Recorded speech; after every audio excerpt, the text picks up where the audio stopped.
All right, this video is for you guys who are familiar with the channel, the real ones, the loyal ones. Y'all will know that I have moved to Japan. I was going to say recently, but it's not actually that recently. I moved in October, but this studio that we're in right now, I actually had the lease and had it fitted out in its V1 incarnation since probably July last year or sometime around that. So it's coming up to a year now that I've had this studio office. And I thought it's finally about time to give you guys a tour. It's changed so many times in the last year. You know, originally I had it set up so that it was specifically for the visa so that I could like take photos of it and show the immigration people that it's a real office and people actually really work here and stuff like that as a requirement of my visa. And then I kept changing the locations. So before I was like filming over here, and then, you know, I initially started filming over there, and now I'm filming this way. And, you know, it's all kind of changed over the last year, but I'll walk you through everything, and we can see what this current incarnation is right now, which I think is probably like V4 or something like that. Walking into the studio, it's a 45 square meter place. It doesn't have a toilet. Toilets are outside. But you come in and you come into the Genkan, which is the kind of shoes area here. And I guess we'll go in a clockwise direction. So on the left, there is a storage. This is from IKEA. And then I've got this gigantic mirror as you exit out of the Genkan area as well, just, you know, so you can check yourself out on the way out. That is also from IKEA.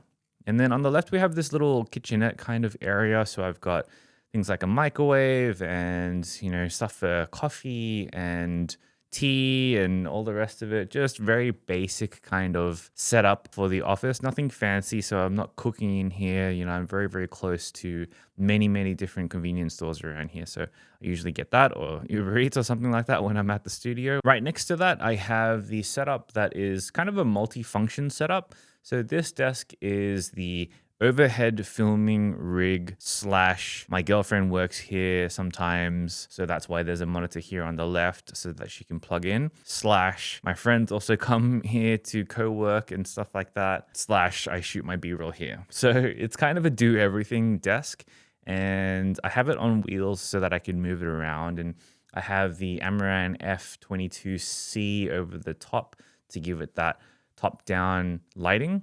Behind it, I also am so into bags and carrying things. So I've got like a whole kind of rack here just full of random Peak Design bags and hiking bags and all sorts of smaller camera bags and stuff like that that I use on the regular. And then here we have the first of 3 tripods, which is the first of 3 cameras that I use for the podcast setup, which I will show you guys later on in the video. This chair is also from IKEA. And then in the middle, we have kind of the main wide shot for the podcast, as well as the overhead and a hanging boom arm for the backup audio for the podcast. And I'll show you everything in a moment. And then on this desk here, this is the kind of gaming / podcast control / YouTube monitor desk.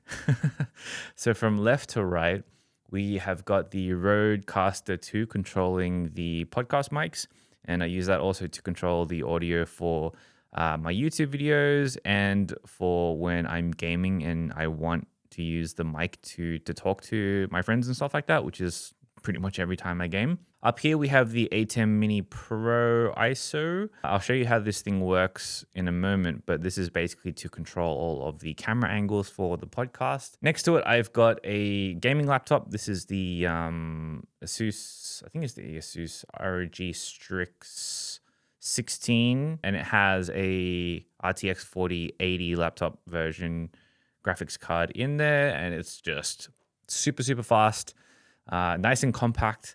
Gives me a second screen to, you know, put Discord up and all that kind of stuff. And then this monitor here is, I forget the model name, but it's like an LG OLED 240 Hertz 1440p display that I game on. Love that 240 Hertz, have to have it. And then on the same monitor arm next to it on the right, which is this filming setup right here, I have a Dell monitor that is monitoring the video from this camera.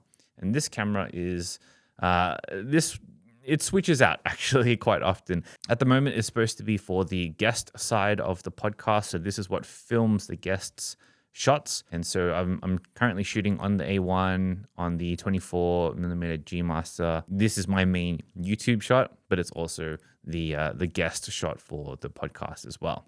And then next to it, I've got this gigantic softbox light that is just all encompassing and just absolutely gigantic right now. It is from Newer, I think, just nice and cheap. And then I've got that connected to the Amaran 200X or something like that. And then kind of moving into the center of the room. So this is my main workstation, and it hasn't really changed from the time that I did the previous desk setup video, so you can check that out. The only notable additions here are that I upgraded my main monitor, so now it is a Aorus 32-inch OLED 240 Hertz screen. I'll put the model name up as well. And then on the right, in front of my webcam camera, I have a new addition, which is the Elgato Prompter, which is super useful for when you're doing video calls and stuff like that. You get to look directly at the camera when you're talking to people, so it doesn't look off axis and stuff like that. It looks much nicer being able to directly look at the person that you're virtually talking to. And then around the corner we have a couple of fake plants, of course, some lights and what have you. And then we move on to the set of the studio. So, going back to the very beginning of the video, the things on the left of my studio are kind of just the work area. There's a whole bunch of worky related things here. The desks, the filming setups and all that kind of stuff. And then everything nice and everything that looks like it could be part of a set is on the right. So that when I'm on the left, I'm shooting right, so that it looks nice and beautiful like here. Whereas this whole other side is just black and kind of boring and, not really cable managed and kind of dingy and all the rest of it. But this side is where it all starts to look nice. So this set is something that has taken me quite a while to put the pieces together of. I've got this office warming present from a couple of friends, which is a thing that tells the time. This is a red plant fake plant that I brought from Sydney. And then I've got some hourglasses here. I've got some keyboards and stuff like that down the bottom. I've got lenses here. I've got books, cameras, YouTube award thingy. Bought this at a design exhibition the other day. More cameras. And then the lights that you'll see in a moment for the podcast are up here. So they're gigantic kind of tube lights. There's two of them that run across the entire length of the top, but the shot is cropped 2x1, so you can't ever see the light that comes down. So it has this nice kind of offset effect, and don't worry, I'll get into the podcast setup at the end of the video. And then we have a desk in the middle. The desk is the podcast desk, and I have two mics here, the Shure SM7Bs, and then this really nice wooden circular kind of cafe dinner table-ish thing in the middle. Really, really nice brand from Japan, really good quality, and that kind of acts as the centerpiece. When the studio is not in podcast mode, I have it covered with a kind of blanket kind of thing just to protect the surface so that the surface continues to look nice and black. All of this is on a gray rug. There's actually two gray rugs here. So initially, when I moved into the studio, I had these two gray rugs kind of next to each other, and it just took up a gigantic area of the space, and it was lovely. But with this current configuration, it doesn't really fit, so I stacked both of the carpets on top of each other, which kind of gives the carpet a very soft feel and makes it so that there's far less vibrations and stuff like that for the sound for the podcast as well. Then dividing the set area and the breakout area are these three kind of shelves, like shelving units. These are also from IKEA, and they just contain a whole bunch of random things that I need in the studio. Things like a charging station and tools and all of the fixtures and bits and bobs, clamps and baby pins and camera accessories and all of the rest of it. And then finally, we have kind of the breakout area. So this is, a couch, a little coffee table, and then a TV. And then a little storage unit for where the Genkan is as well. And that's the main kind of setup for the office at the moment. The office also then transforms in about 5 minutes or so of me moving things around into podcast mode. So I'll show you what that looks like in terms of a setup as well. So the podcast is shot with 3 cameras. So we have 3 tripods here. I'm shooting on the A7R5, the A7 IV, and the A1 at the moment. All of them are shooting S-Cine tone, so they kind of all look very similar anyway when they come out of camera, which is nice. I'm using a 50 f1.2 G Master on the host and the guest side, and then a 35mm G Master in the middle for the wide shot. And then when I have it set up in the podcast mode, I bring the TV over to just in front of the kitchenette here, and I connect that to the A10 Mini Pro, and then I can see all 3 camera angles all at the same time from my seat, just to make sure that things are, going well and nothing's broken and everything's still recording and all the rest of it. And then this gigantic boom arm actually swings across to the desk so that I can have backup audio, and this is recording on the Zoom F3.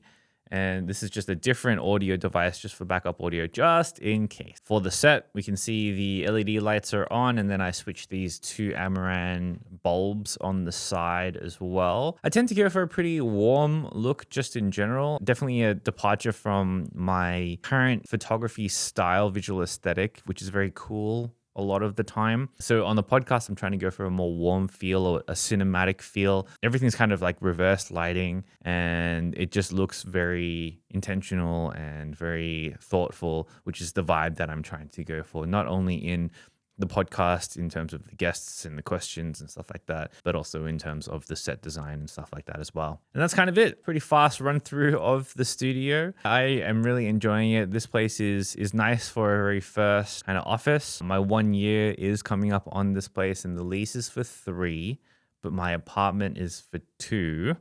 And my apartment lease is actually coming up soon. So I might actually even move soon. I kind of want to get a place. Well, in Japan, they have a lot of places here that have, concrete walls and that kind of like really hard, minimalistic, brutalistic even vibe. I want one of those places. So I want concrete walls and, wooden shelving, and then a nice like polished concrete floor that I could put rugs on top of and all that kind of stuff. As well as the internet here can get a little bit flaky at times. It's fast, but because there's so many people in this building, it kind of gets washed out, and sometimes I get latency issues and all the rest of it. So I am actually, while I really, really enjoy this space, I am kind of excited to move on to the next one as well and just see how I can make this even better. I think this is a V1 has taught me so many things about. This is my first studio, so it's taught me a lot of things about creating your own space, creating a space in Japan, going through all of the process and leases and all the rest of it in Japan. It's been a very, very interesting experience. So definitely looking forward to what the future brings with that. Currently, this place cost me about the equivalent of, I'd say, $2,000 per month to rent. And yeah, it's 45 square meters.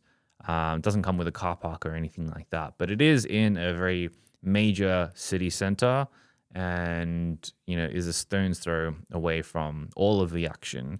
It is also very close to my apartment. It is very conveniently located, which is why it's a little bit of a premium, but it is what it is. I think I would really like to move a little bit further out from the craziness and get a slightly bigger place and try and, tweak and optimize my setup for the next time, knowing what I know now.